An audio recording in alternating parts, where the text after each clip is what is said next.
The weather forecast with MTN. Good evening, ladies and gentlemen, and hope you are having an absolutely beautiful weekend already. And thank you for joining me once again on the weather forecast. Tonight, we look forward to moderate to heavy precipitation dominating most of the Adamawa and extending to the northwest region, with accumulative rainfall expected between 25 to 50 millimeters. And until tomorrow, we may have persistent rainfall in the Adamawa and the southwest regions, with accumulative rainfall still up to 50 millimeters expected. And until Monday, parts of the southwest region may experience moderate precipitation. Meanwhile, the rest of the nation is expected to remain calm with light isolated showers. And how temperatures are going to look today detailly, we may have as low as 17 degrees in the west and northwest regions, the Adamawa, center and east regions getting as low as 18 to 19 degrees, and 20 degrees in the south, with the littoral, southwest, north and far north regions expecting to get as low as between 21 to 22 degrees. It is important that vigilance is maintained over the northwest and southwest regions, where continuous precipitation may expose those areas to the risk of flooding. Thank you for watching. Have a good night and good luck.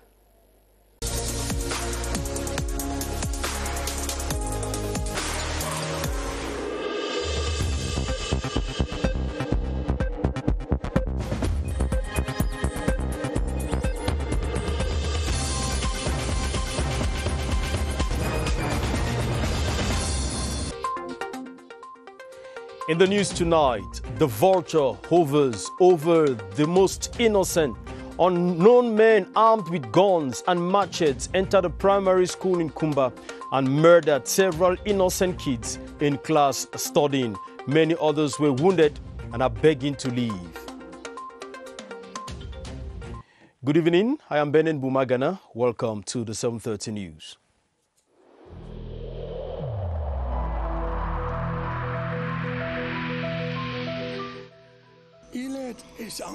Each of us must comply with the measures that have been taken.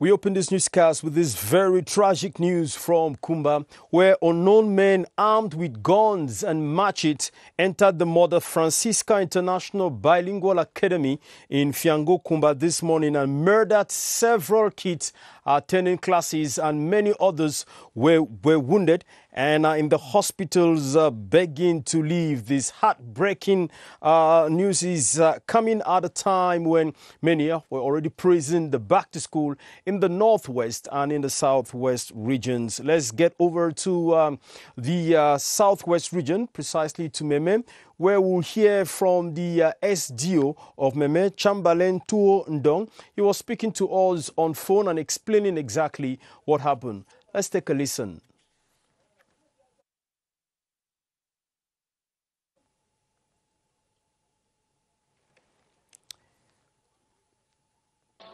Yes, we have been seriously affected this morning, where some Hamba fighters went in Fiango, in a private school, and attacked innocent student.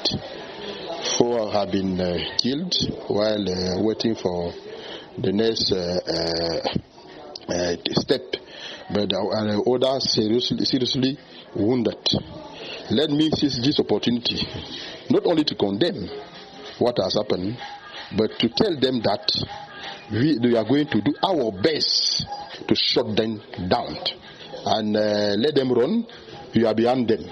During the day, Bamba boys are attacking innocent children. The surrounding population are there witnessing without doing anything. That's why I've instructed that all of them also should be arrested. All the surrounding population who did not support the affected children. All the schools operating in KUMBA should declare the activities, because if the forces of law and order are not aware that some schools are operating within Meme, it will be difficult for them to secure all those schools. It's what I gave like instruction, but it look like some schools continue to hide themselves, and even all those ones are going to be shut down. Meantime, Prime Minister, Head of Government Joseph Dion Gute has dispatched an interministerial delegation to KUMBA to present the condolences of the Head of State and comfort to the education community in the town following the gruesome massacre of school children which occurred today. He took the decision after a crisis meeting to address and examine the incident and review security in the area. Star Building correspondent Christian Che Atam reports. A gloomy atmosphere at the Star Building Saturday. Visibly downcast, Prime Minister Joseph Dion Gute announced that he had been informed about the cold-blooded killing of school children in KUMBA. The PM said the mode of operation of the killings suggests that the act is most probably the handiwork of armed gangs known to operate in the area. He said by shamelessly attacking unarmed children, the assailants probably want to strike fear in the hearts of parents and break the impetus of school resumption observed this year in the northwest and southwest regions. Joseph Dion Gute said government will spare no effort in ensuring that the school year continues successfully. The crisis meeting was aimed at deciding strategies, first, to comfort the parents of children killed during the attack, then identify ways of enforcing security to make sure that children receive adequate protection while schooling. After the meeting, Prime Minister Joseph Dion Gute instructed the Minister of Territorial Administration to lead an interministerial delegation to KUMBA to present the condolences of the Head of State, comfort the bereaved families, and reassure the education community that government will put in place security measures to ensure that the school year continues smoothly. He has also instructed the Minister of Defense to investigate the circumstances of the attack and bring the perpetrators to book. Joseph Dion Gute finally invited the Minister of Communication to organize a press conference to throw light on the event and explain the measures taken by government. And that press conference by the Minister of Communication should be going on now. And we'll definitely be getting feedback from our reporter right there, Gilbert Ongene. But in the meantime, the KUMBA incident is one that attracts indignation and condemnation from any right-thinking person. The display of cowardice and brutality has left many families and members of the education family in total shock. Gilbert Ongene in the following write-up argues that nothing can justify such an act against children who are simply enjoying their right to education. His report. The children have been barred from attending school for 4 good years. Fear and intimidation could not let them be. Today, when a glimmer of hope seems to be perceptible 2 weeks after resumption, disaster strikes again, opening fire on innocent school children from obvious close range, as the horrendous pictures suggest, is horrifying. And for sure, their only crime is the attempt and earnest desire to catch up with years spent hiding or running away from an enemy in the ambush, whose modus operandi has been kidnapping, looting, destruction, and arbitrary killing of innocent children and civilians, having nothing to do with the ongoing socio-political unrest. The incident at the Mother Francisca International Bilingual Academy in Fiango, KUMBA, comes to once more question the real intentions of the so-called freedom fighters, who are now the oppressors of their people. And Gilbert Ongene did a report before going to the Ministry of Communication, where he should be coming in to tell us just what was included in the press conference by the Minister of Communication. So far, we're getting a lot of criticism coming in from non-governmental organizations and from persons of goodwill who are standing with the president, who are standing with the government of Cameroon and the military in fighting against such acts. Well, let's stay in the Southwest region, where parents and guardians in the Moyoka subdivision of the Southwest region have been challenged to send their children to school with a promise that security in the locality will be beefed up in the days ahead. Let's hope so. The call was made Friday by the Senior Divisional Officer for FACO, Emmanuel Ledoux Ngamba, during a working session with educational and traditional authorities. Ethel Edimo Lifita reports. The working session that brought together administrative, education, religious and traditional authorities of the Moyoka subdivision aimed at fine-tuning strategies for lasting solutions to enable schools to reopen. During the deliberations, the senior divisional officer for FACO gave the elite present the opportunity to freely say what they think is hampering the smooth running of schools in the area. I'm happy because my cry is security in this town. We don't have two things. If there's security, the school will begin every next week.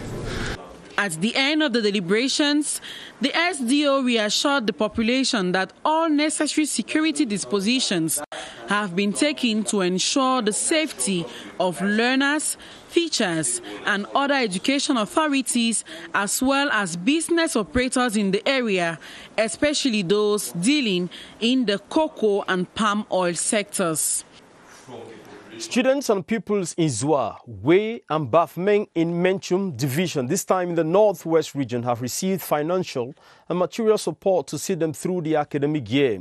The Member of Parliament for Menchum North, Kum John, who has been on the tour of the schools in the division, says the gesture is part of efforts made by elected officials in Menchum to push for effective teaching and learning in the area. Mercy Kusi tells us more. Picture of Menchum Division has been marked with school boycott for the past 4 years. This new academic year has come with signs of effective school takeoff. These didactic materials, donated by the Member of Parliament for Menchum South, Honorable Walang Richard, will sustain the Back to School initiative. Administrative officials in the division say the gesture will encourage regular school attendance in the area. We are happy to receive all these didactic materials for the Member of Parliament. All the students, both primary and secondary, will be encouraged to continue to go to school every day from Monday to Friday. The didactic materials, worth some 5 million francs CFA, will see all public, private and religious establishments in Menchum South constituency benefiting. Over in the North region, special awards have been given to some outstanding female students of Government Bilingual High School Lam in the North region, as we said. The gesture by Dr. Amam Adija, an elite of the localities, to encourage parents send their girls to school. Our North regional correspondent Wilson Mengole reports.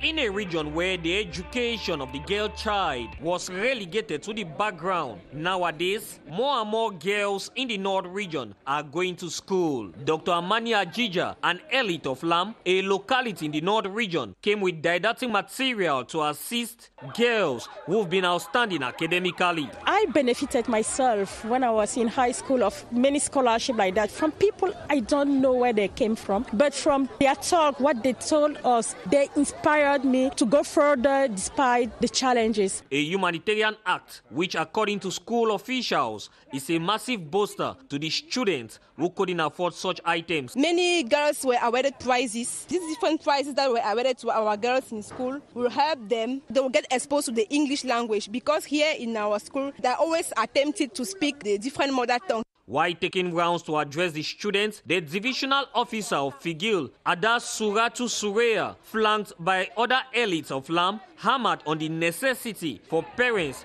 to send girls to school.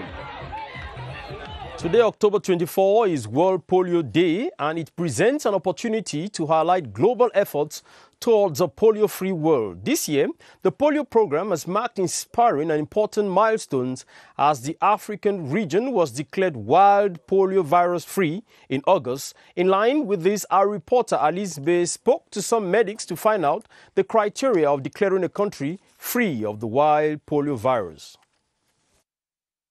Strides made to eradicate polio in Cameroon, the Minister of Public Health, Dr. Manauda Malashi, made it public in a tweet on the 18th of June 2020.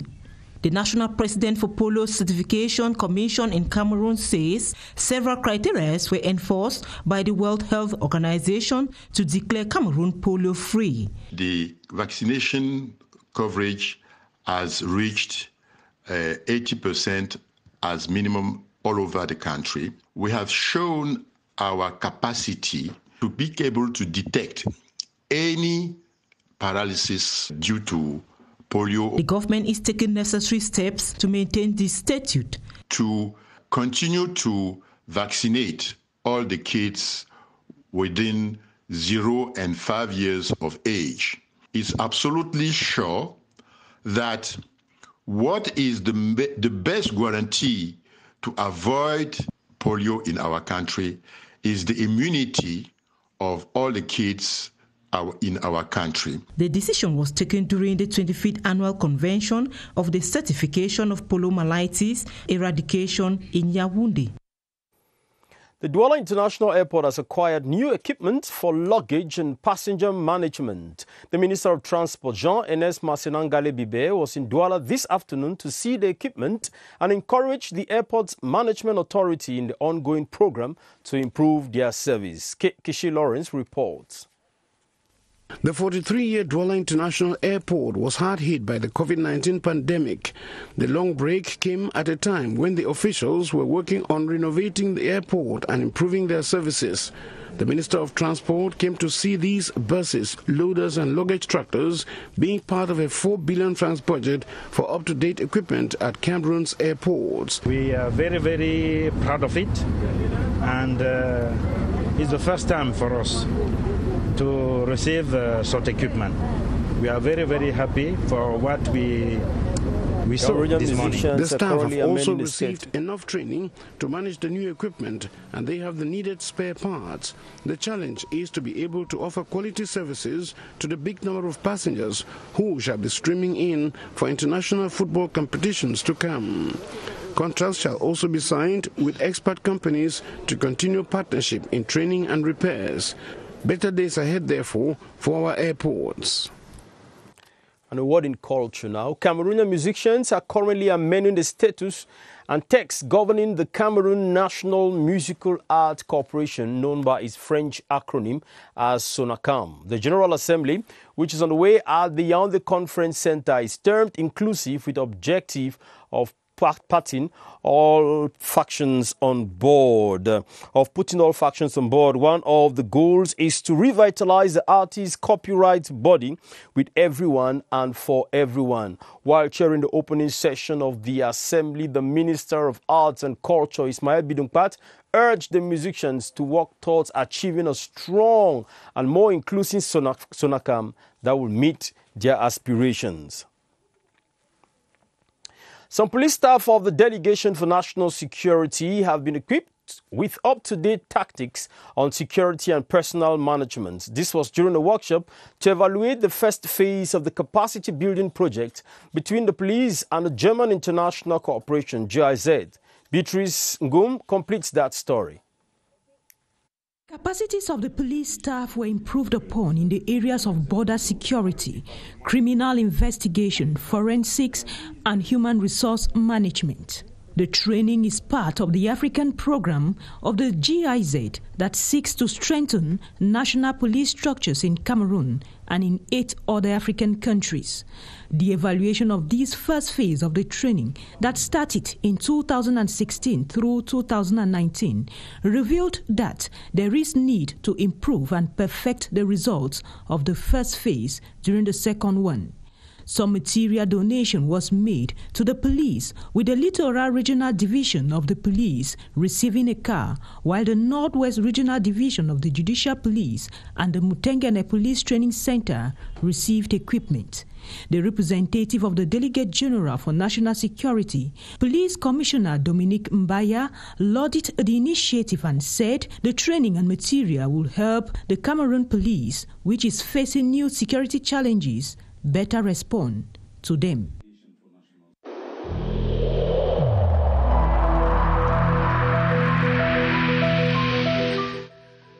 The wearing of face masks in public places will be mandatory until further notice.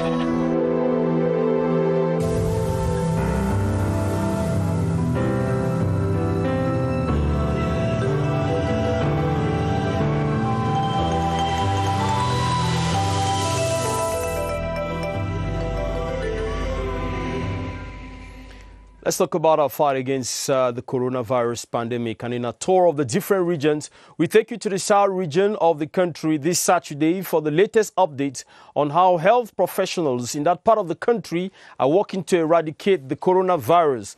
Baldwin Sama is at the Public Health Emergency Center with his guest, Dr. Maurice Mangaze of the South Regional Delegation of Public Health with update. Good evening to you, Baldwin. Hello. Good evening to you, Benin Bumagana. It's the third round. We are taking our viewers over to the south region of the country to get a pulse as far as the situation of the coronavirus in that part of the country is concerned. And tonight, our guest is Dr. Maurice Mangaze, who is the head of the Brigade for the Control of Health Activities at the South Regional Delegation of Public Health. Dr. Maurice Mangaze, good evening. Good evening. Explain to us what strategies have you put in place in the South region to try as much as possible to be able to fight against the spread of the coronavirus in the South? We have three strategies in our region. The first strategy is that we intensify case finding in the community using rapid diagnostic tests. So we have rapid diagnostic tests which permit us to do massive testing, that is intensifying case finding. The second strategy is the surveillance. We reinforce surveillance at the level of the community. We also reinforce this surveillance at borders. You know, we have borders with neighboring countries, namely Gabon, Equatorial Guinea, and Congo. So we reinforce this surveillance at borders. The third strategy is that we isolate all positive cases in health facilities or in the community so that we can stop the spread of the disease in the community. Doctor, tell us finally what strategies are equally put in place to convince those who are adamant to change, those who don't want to adhere to these barrier measures against the COVID-19. What measures are you using to convince them? The only strategy we have to convince them is sensitization. We do community sensitization using community health workers that who go house to house to sensitize people to observe safety barriers. We also do mass sensitization through mass media, through radio. So that is the only means we have to convince people to respect, to adopt safety barriers. Thank you so much, Dr. Maurice Mangaze. We remind our viewers that you are the head of the Brigade for the Control of Health Activities at the South Regional Delegation of Public Health. Tomorrow, we take our viewers over to the far north region of the country. Back to you, Benin Bumagana. Thank you very much, Baldwin Sama von Cayman. The people of Mefomo in the Mefo and Akono division of the Central region have expressed gratitude to God and to President Paul Biya for the appointment of one of theirs as Cameroon's ambassador to France. The Thanksgiving Mass took place today in the presence of top government and senior officials of the presidency as they thanked God for the life of André Magnus Ekomo. Charles Ebune reports.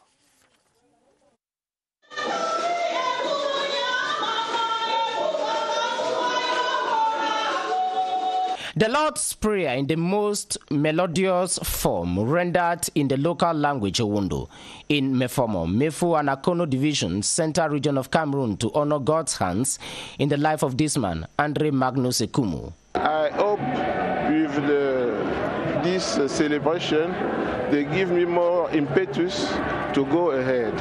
Today, Cameroon's ambassador extraordinary and plenipotentiary to France, at least 5 government members, including the Minister of External Relations, Mbila Mbila, and the Minister of State for Higher Education, Jacques Famendongo, plus top officials of the presidency, including the Assistant Secretary General, Elum Poche, watched the thanksgiving ceremony organized here. I was a collaborator during 25 years of the head of state. I thank him very much to have appointed me to this important mission.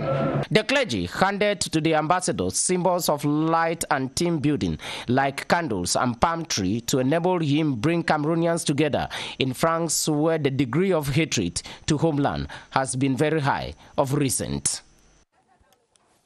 The motto remains of the Bar Association President, Barrister Charles Chakute Party, has been received by family and colleagues at the Douala Air Base. The 52-year-old legal guru died on October 4 in France and will be buried in the month of November. Madunkwele tells us more.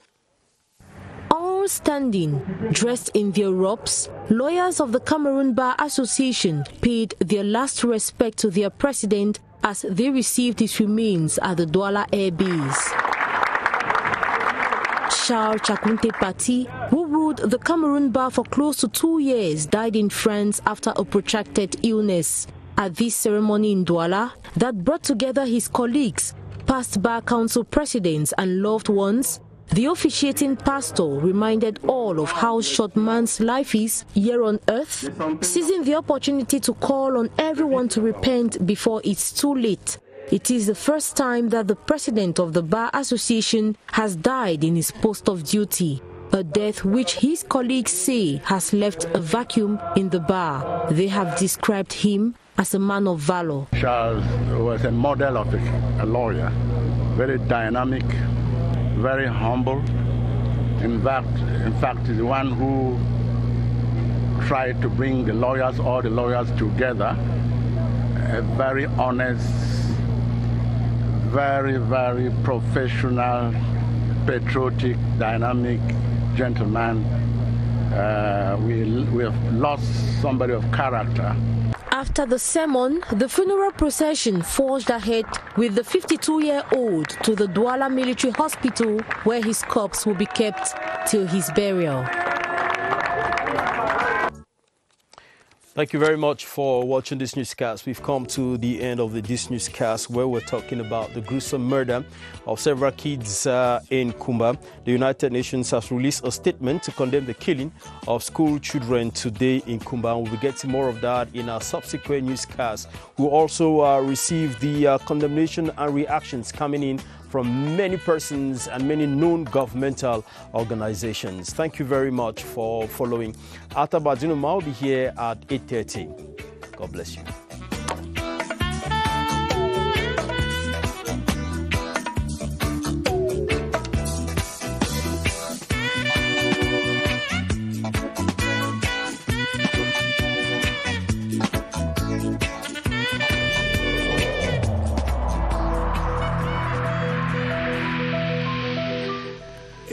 In this connection, we should avoid stigmatizing